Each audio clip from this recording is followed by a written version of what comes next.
Hello and welcome to the next episode of Prestige, a podcast about films, filmmaking and film theory.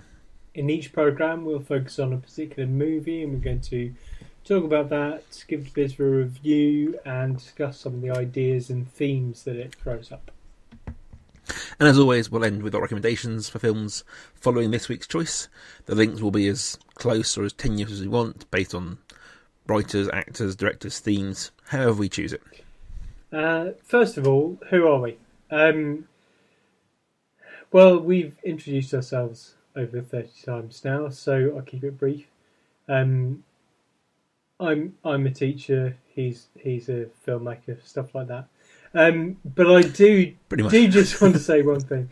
Rob often introduces me as the clever one, or words to that effect. And in terms of postgraduate education, academic articles, and a book, I definitely am. But something that's been hammered home to me by this podcast and not introduced because I kind of knew it already, is that in several areas, inside film and outside film, it's Rob who definitely is the clever one. That's just, I've watched thousands and thousands of terrible films. That's all it is. He's being modest. It doesn't come naturally to him. But he's being modest. Fair enough. So this week, Sam, it was your choice for our film watching. What we got?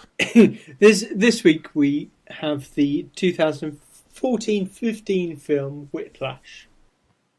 This place is nice. I really like the music that they play. Bob Ellis on the drums.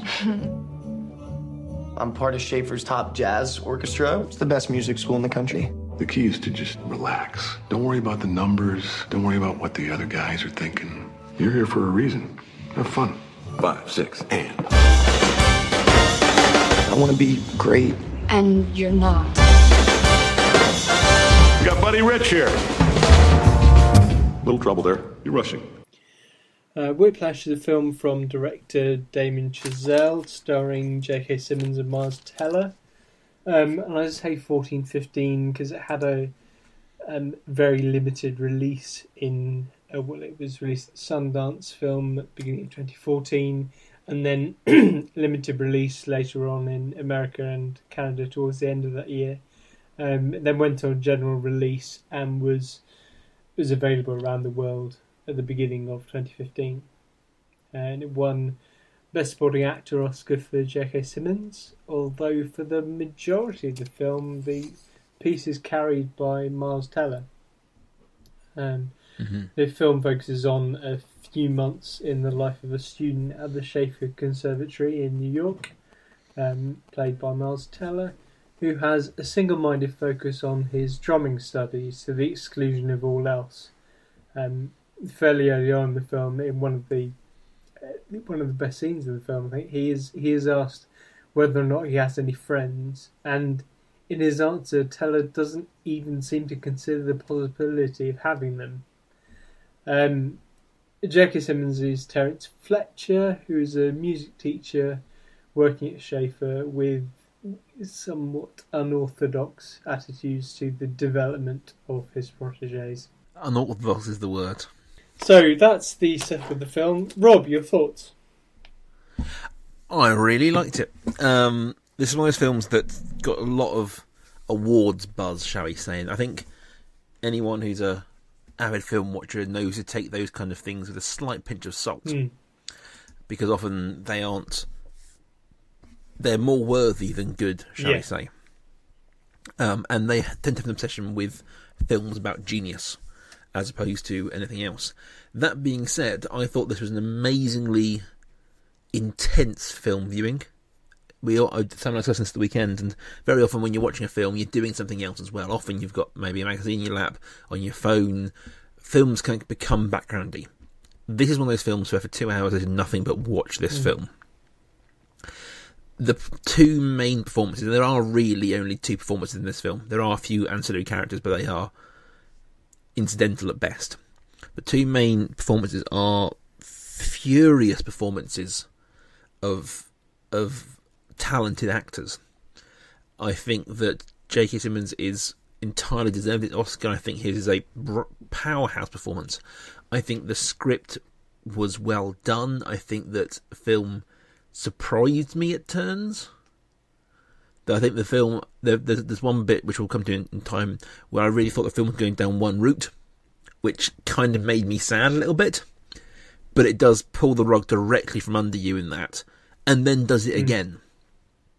And I think that it's clever, I think it's smart, and I think that on top of the smart story and the brilliant acting, it is a interesting cinematic experience. I think there's some very interesting things with filmmaking as a medium and as a language, especially towards the end scenes, that are well worth talking about. Sam, your thoughts? Yeah, I love this film. I think, going on what you were just saying, something that I heard Mark Kermode talking about recently is that, and it was in relation to Alicia Vikander in this case, and her various roles in the past year. But in this case, it also rings true. It's kind of difficult to categorise someone, and this is one of the many ways in which the awards are presented as rather artificial, so you're not really sure whether someone should be up for Best Actor or Best Supporting Actor, given their criteria. And this is, you get sort of anomalies like films being in one category for the Golden Globes maybe, and in a completely different category for the BAFTAs or the Oscars. I think this is one where it is, as I said at the beginning, it's a film about Andrew, but then it becomes a film about Fletcher.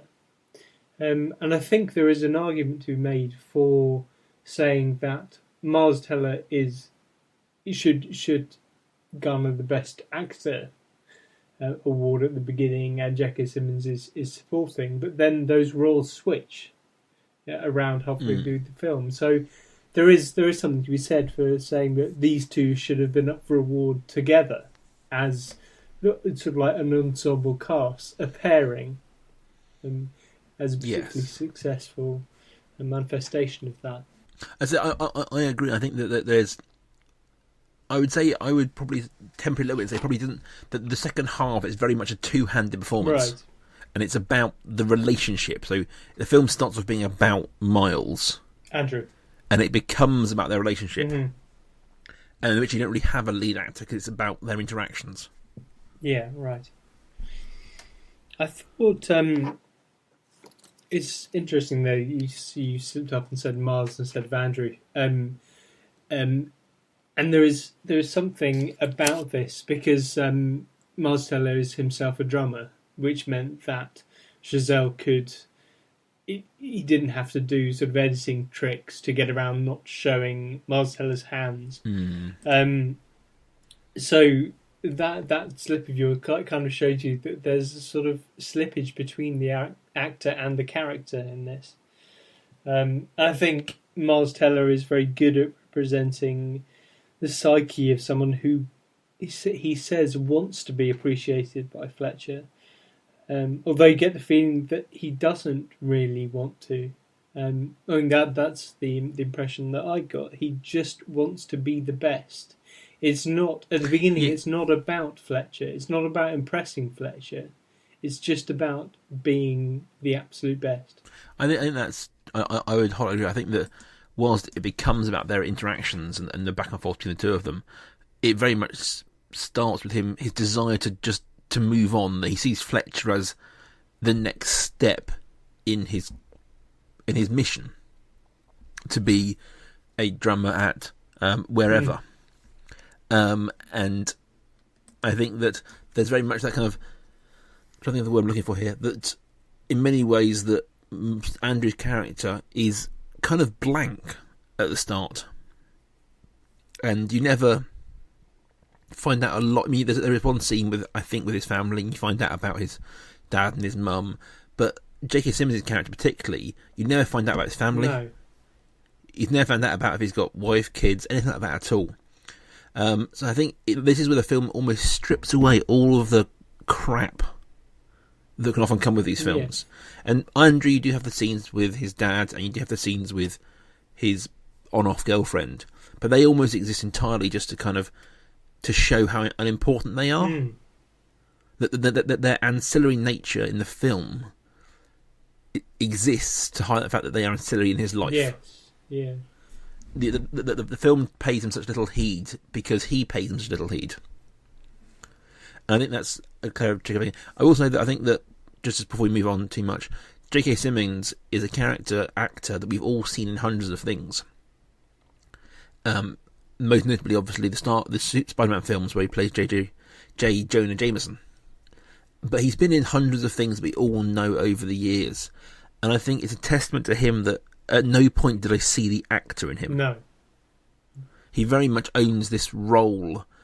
And I think that there's a lot to be said. And I think he deserves that. That deserves the actor, the Oscar that he was awarded. Yes. I have a note about Simmons here, and I don't know what was scarier. I mean, his brutality or the parts where he acts like what seems to be a genuinely nice guy. I mean, he talks to Andrew and appears to present himself as a father figure at one point towards the beginning, and then there's a scene with the daughter of a friend of his before a competition. They're really quite tender scenes. And I suppose this could be what Chazelle is showing in his writing and his direction, that an abusive personality is a complex one. I think it comes back to the oft-said phrase, which I believe comes from Neil Gaiman originally, is that everyone's the hero in their own story. Like, the film clearly presents J.K. Simmons' character as Fletcher as this abusive person, but at the same time, he also presents this story where he's like, yes, I know I'm harsh, I know I'm orthodox, but there's a reason why I'm doing this, and the reason why I'm doing this is it makes the best out of you. Yes, totally. So whether we agree with that thesis, and whether the film agrees with that thesis, is a different conversation entirely, but Fletcher certainly feels like, whilst I would say the final scene does undercut that, his overarching ethos, as he presents it to Andrew, is that this is to make you great. That this is how we get greatness, by putting you through the forge and the fire of this process, is how we whittle away the crap and get the good. I think that we'll come to talk about that in the podcast more, but I think that is worth noting, that whilst we as an audience take him to be the bad guy, I say in inverted commas, in his mind he isn't. In his mind he's the good guy. He's the one person who's standing up against mediocrity and all that, and he's nice to that kid because the kid's a kid. Yeah. But I do think so. It's something that I know you haven't seen yet, and you must get around to seeing, having seen the pilot. But it's something you get in the quote unquote bad guy of Daredevil. Is this conviction that he is a good guy, that he's doing something for other people, that there is something selfless about what he's doing, at the same time as he's doing something manifestly horrible. And in Daredevil, it's more horrible than in Whiplash, certainly, but it's the same sort of thing. It's showing it's showing a villain who believes in what he's doing, and he's not just doing it for the money or for the power or all the other different reasons that bad guys, quote unquote, might be motivated. He genuinely believes in what he's doing for other people. I agree. I think that there's two moments that do to undercut that a little bit in the case of Fletcher, and this is where we'll move into a bit of spoiler territory. The first of which is there's a scene in which one of his ex-students dies. Well, you see him finding out, and he's very clearly affected by it. There's a scene in which Andrew interrupts him, and he clearly is badly affected by this death. But at the same time, when he does this lovely moment where he plays this guy's trumpet playing to the rest of the band and says, "You need to listen to this," tells the story of this guy. He lies. Yes. Yeah. He says this person died in a car crash when he didn't. He killed himself. And I think that knowing moment of lying clearly is something to do with it. He knows the limitations of what he's doing and the effects of what he's doing. Mm. And the last one is, and this is the big one, right at the end, the very last scene when they play together, that harshness there is not about helping Andrew grow. That's about revenge. Yes. And whilst it might come good in the end, he says, once again in inverted commas, the actions of Fletcher at the start of that recital, the final recital, is not about that kind of forging them in the heat of battle. It's about revenge. True. I think there may be something there, though, that this well, I have a problem with that bit at the end, and it's not the problem you have. I bought into that idea of revenge, and it's the most stomach-churningly nightmarish idea for someone who has played music to any level, who has played from music in a group. It is the most stomach-churning idea. This idea of having to play along with something that you don't know. But that's not my problem. The revenge aspect is not my problem. My problem is right at the end, where Fletcher seems to say, so unspeakingly, because it's sort of eye contact in the very last frame of the film, but Fletcher seems to say, "I've done this. I've worked him out. I've got him. I've achieved something here," and I don't like that, because that is the end of the narrative arc that you're talking about. This idea of him pushing Andrew and getting success from him. It's not the conclusion of a narrative arc in which he's revengeful. He should be seriously annoyed by that, as he is towards the end of that scene. And there's something, it just feels a little bit trite in a way that this film definitely isn't. That ending. I see what you're saying. I suppose that I saw that whole scene a different way, in that yes, it's about revenge, but the thing that drives Andrew to greatness is also revenge. It's not about he isn't broken down in a kind of boot camp, Full Metal Jacket style way and built back up again. He had moved on from Schaefer and become a whole person and had a whole life outside of Schaefer. This opportunity came up, and he took his chance for revenge, and that's what the opening of his brilliant drumming is to interrupt Fletcher when he's talking. Yeah. To embarrass Fletcher in return for being embarrassed, and he takes control. He says to the cellist, "I'll cue you." He says to Fletcher, "I'll cue you." And I think that the final scene, as I read it, is not about. It's almost the complete rejection of his idea of you beat them down to build them up. It's tied much more to prove himself. And yes, it took a horrible person, but it took that horrible person moving away from the idea of, trial by combat and into revenge to force Andrew to be revengeful as well. And I'm still not saying that's a ethos I believe in. I don't think that's how you get great students like great teachers. But that's how I saw it, was that in that final scene, both of them reject this relationship they've had of antagonistic and trying to prove himself. Andrew, up until then, was always trying to prove himself. And he was very involved in, I've earned this, I deserve this. And the final scene was not him proving he deserves anything, it was him proving that, basically, fuck you, Fletcher. Yes, yeah. And this, I suppose, while we're talking about this takes me on to something that I read a couple of reviews of this, and there's one review that really takes the film to task based on the fact that the central abiding myth, the episode between Charlie Parker and Joe Jones, is wrong.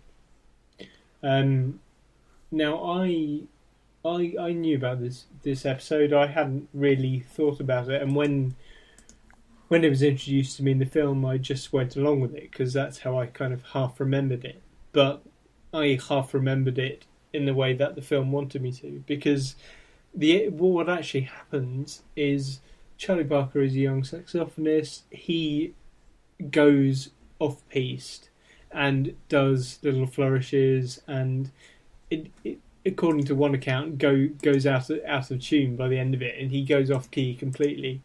And Joe Jones, who is a dyed-in-the-wool professional, a drummer, throws a cymbal to the floor in exasperation. And it's not about physical abuse. It's about him saying, Charlie Parker, stop what you're doing. And Charlie Parker is chastened and goes away and comes back as Charlie Parker. But and what this review was saying was that in recasting this story into one of physical abuse, and making someone go away and practice, and that's how you get musical genius, which is Fletcher's idea. This review was saying, well, what the film is doing is a fundamental misunderstanding of the idea of musical genius. But I read it differently, and I thought that this wasn't really a problem. It's kind of a reworking of this story, but isn't that what jazz music is about? It's about reworking stories. It's about manipulating your audience. And it's something that Stephen Colbert was talking about and summed it up quite nicely. And he said, in terms of not believing this is how musical greatness was achieved, but quite enjoying how it was presented, he said, well, I don't believe that's how you make a great boxer either, but it doesn't mean I didn't enjoy it. So there is something wrong factually to this film, but I'm with Stephen Colbert. I don't think it matters fundamentally. I agree, and I would almost go one more and I say that I think the film, I can make an argument for the film does it knowingly, because whilst that story, we know the reality of it isn't that, this becomes a myth. It becomes a musical, a jazz myth. And Fletcher himself seems to exist in a world of myth. You know, there's a scene when he walks into Andrew's first class, the normal band he's in, and like everyone just hushes and he takes complete ownership of the room. And at the end, there's big scenes about, like, there's a scene of him playing in a jazz bar. And it's the only scene in the film where he isn't dressed in his trademark black. And he's smiling and he's happy and he's easygoing. But that's a myth, it's not the real person. And there's a lot in this film about reality, the real person versus the underlying person. And Fletcher is a great one of this, that he has a face he puts on to his team, to his band, which he does admit is a knowingly abusive one. In the scene in the jazz bar, you have a scene where a couple of scenes where his old student dies and you feel he's emotionally being real, and then you have these different layers of him and the idea of this myth, the inspirational myth, be it the Charlie Parker story, be it Fletcher as this, you know, bogeyman of jazz, but also the myth outside of Schaefer as him as this, you know, elder statesman of jazz. I think that there's a film's making some points about mythology around genius and about musical genius in particular, that it uses this mistelling of the stories for to bolster up. But I think it does it knowingly. So this film becomes about myth making. It's about the creation of a myth, whether that's an inspirational myth or I don't know what else you want to talk about. It doesn't have to be to do with music.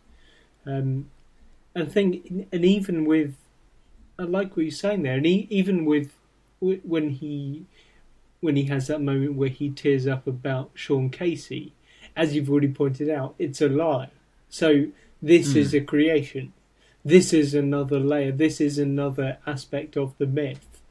And at no point do you get an understanding of who Terence Fletcher is, and that's what the film's doing. This is not a criticism of the film. This is me saying, well, this is how the character is presented. He's presented as myth upon myth upon myth, and you never get exactly. to him.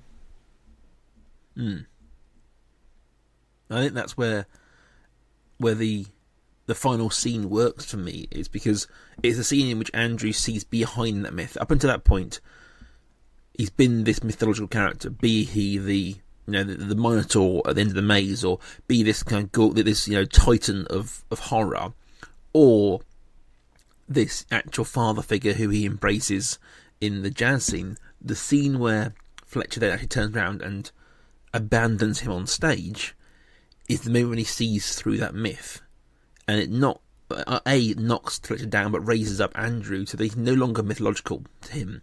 He's just another person, and thus can be beaten and triumphed over, and he's no better, if you see what I'm saying. So the destruction of the myth of Fletcher in Andrew's mind is what drives that final scene. Yes, yeah. Just a few points about the way this film looks. I mean, we've talked a lot about the acting and the brilliant writing and direction as well, but you haven't said just how great the editing of this film is, the music is, the way that the drumming scenes are cut together, and the way that in some ways the music reflects the narrative, reflects the pace of what's going on. As I said at my introduction, I think that the film does some really great things with film editing, especially and then I keep going about the last scene. The editing in that last scene abandons every rule of filmmaking. There's a rule in filmmaking where you if you're shooting a scene, you decide on one line through the scene, and you stay on one side of that. So if you're shooting people talking, your cameras aren't pointing at each other; they're kind of at 45 degrees. Right. So you stay, you don't cross that 180 degree line, and you always stay on one side of it, because otherwise people get confused. That's why if you watch a back and forth scene, very often one person will be on the right side of the screen, one will be on the left. You don't cross the 180 degrees. I see. Because it confuses the audience. And you can, I suppose you can confuse the audience once, and you can make a narrative point, but you don't do more than that. Yeah. And that's why occasionally these scenes where, like, if you think about Bad Boys, there's a shot in Bad Boys when they stand up and the camera spins around them. And it's a memorable shot because it subverts those rules. And if you think, we talked about it with Star Wars last week. Now, the one thing I didn't like about Star Wars at all was the very last shot when they helicopter around Luke and Rey. And that's because it crosses that 180 degrees. Up until that seems to be a certain way, and that one shot at the end kicks you out of it. But this film is about jazz. And jazz is all about taking those rules and subverting them, running them and changing them. And that last scene breaks all the rules of editing. You've got whip pans, which people just don't do anymore. You've got crossing the 180. You've got close-up to long shots to close-ups to mid-shots. So, all the unspoken rules. Hang on. Back up. Okay. Whip pan? All right. So there's a shot, there's an ongoing shot, which is probably a series of shots, in which Andrew's drumming, and the camera whips round to Fletcher, and whips back, and whips round to Fletcher, and whips back. There's back and forth between the two of them. And that is a shot you just don't see. It reminds the audience that there's a camera, it knocks out the screen, it just isn't something that's done currently. So you're crossing that 180 line I talked about. There's you see the shots of the whole auditorium, and it flicks back quickly between one corner and the other corner, breaking that idea of you look at it from one angle. Generally in a film, you go from wide shot to mid shot to close up, and then back out again. And you go in that order, because that way the audience can follow the action. So you take any normal scene, big wide shot, come a bit closer, coming closer, and you kind of. If you want to move your shot, you move up and down that ladder. Right. If you see what I'm saying. Yeah. If you think about Star Wars last week, the very last scene, it starts with a very wide shot of the planet, comes into a smaller shot of them landing, comes into sort of a full shot of her walking up, and it slowly cuts in till you end up on a shot on the hand over the entire scene. Right. And thus the audience feel drawn in. You don't see the cuts. Yeah. This film merrily jumps between wide shot, close up. The scene in which Fletcher smiles is oddly framed, so you don't see his mouth. And all of these things would normally be what we class as bad editing. But because of the nature of this film, because of the nature of jazz and the music that's being played with it, it's completely perfect for this scene. And so they, on top of the musical jazz that they're playing on stage, the editors have done great work of subverting those filmic language to create that same effect. That the idea you're seeing this music made flesh, music made visual by the way that it's shot. And those tricks aren't used anywhere else in the film, because I think it's all about that final scene being the culmination, the denouement of this musical journey. And that's it, everyone. We can pack up and go home. Like, Rob has just won the podcast. Right, done. Film degrees, they come in useful occasionally. Yes. They can also be useful for film recommendations. I mentioned this film was bought for me by my sister, who is the only other film student I know. Well, there we go. There we go. Right, Rob, recommendations this week.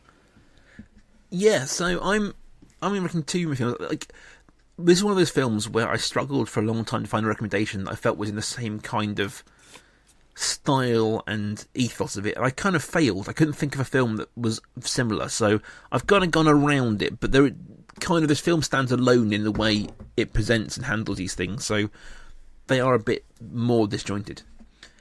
My first recommendation is entirely thematically different, but does have Miles Teller in it again, and it's called That Awkward Moment.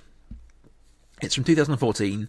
It stars Zac Efron, right, Michael B. Jordan, who's in Creed, and Miles Teller's three friends. It's a buddy romantic comedy. It is, I would say, of the modern cadre of good romantic comedies, ones that play across gender divides, tend to play across traditional narrow demographics of rom-coms. It's very funny. I think that Miles particularly and Michael B. Jordan are very, very funny in it. It is a rom-com. It is that kind of film, so it isn't in the same way at all like Whiplash, but Miles in it, and he's very good in it. My second recommendation, I've kind of taken the teacher theme and the instructor theme and taken it very much the opposite end of the spectrum with the 1989 film The Dead Poets Society. Now, this film is very much a film that inspired me a lot growing up, and may feature, I would say, probably one of the best teachers in filmic history. Very much the opposite end of teaching style to Whiplash, but equally sad, equally heartfelt, equally wrenching to watch. Can I just say, as a teacher, equally fictional, but yes, but brilliant. Yeah. I mean, it is equally as fantastical and as rousing as any kind of mindless action film. But it is, I think it's amazing. It's well written. I think it's well acted, and I think that it's an important film. Yeah. So those are my two recommendations.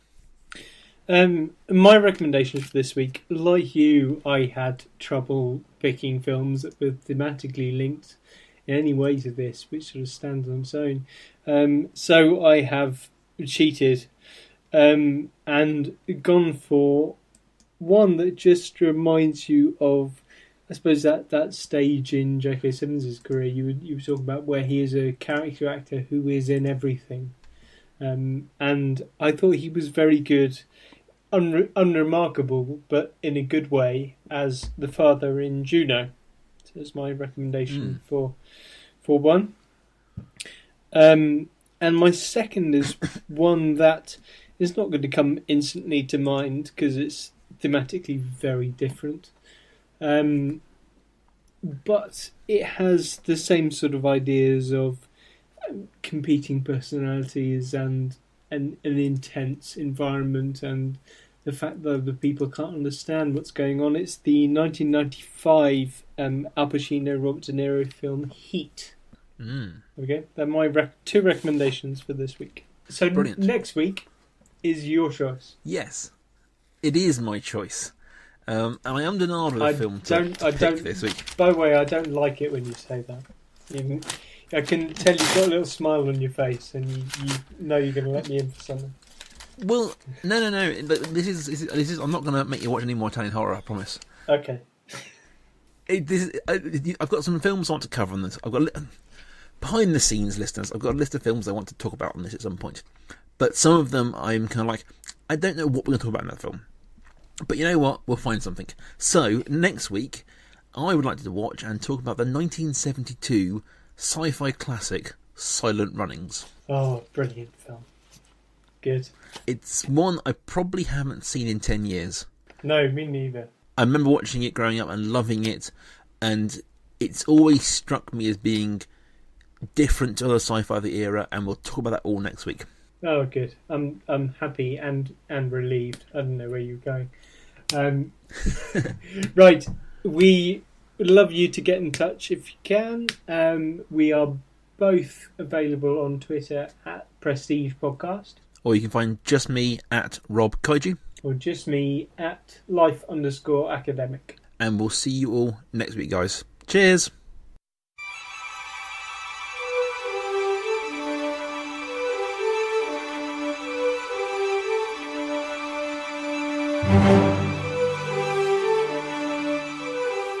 The Prestige is a Kaiju Industries production. Check out their other work at facebook.com/Kaiju Industries. Rawr! Arg.